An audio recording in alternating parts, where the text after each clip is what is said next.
ఆలస్యం అమృతం విషం అన్నటువంటిది చిరంజీవి గారు తెలుసుకోవాలి. ఎందుకంటే ఇప్పుడు డీప్ ఫేక్ విషయంలో ఆయన కంప్లైంట్ ఇచ్చారు. ఈ పని ముందు నుంచి చేసుండాలి. ఇప్పటికీ కూడా ఆయన్నే టార్గెట్ చేస్తూ అంటే ఈర్ష్య, అసూయ, ద్వేషం ఇట్లాంటిది ఉండేటటువంటి వాళ్ళు పైకి మేకపోతు గాంభీర్య ప్రకటనలు చేసిన, పక్కన కూర్చుని నవ్వుతూ ఉన్న, వెనకాల వెన్నుపోట్లు పొడుస్తారనడానికి సాక్ష్యం చిరంజీవి గారి జీవితంలో ఎదురయ్యేటటువంటి సవాళ్ళే. హీరోలందరూ కలిసే ఉంటారు. కానీ అవతల హీరో ఫ్యాను ఈ హీరోని టార్గెట్ చేసినప్పుడు తప్పు అని ఆపకపోతే అప్పుడప్పుడు ఒకదంపుడు ఉపన్యాసాలు లేకపోతే స్టేట్మెంట్లు ఇచ్చి ఊరుకుంటే కంట్రోల్ కాదు.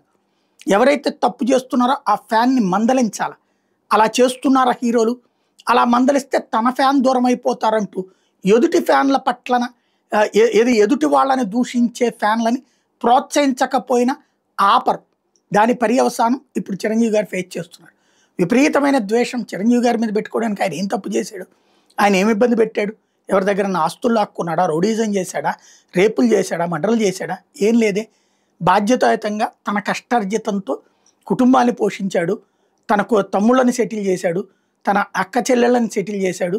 తన అమ్మానాన్నలకు సంతోషాన్ని ఇచ్చాడు. సమాజానికి సేవ చేశాడు. ఇలాంటివి చేసే వ్యక్తిని ఎందుకు టార్గెట్ చేయాలి? ఏం అవసరం?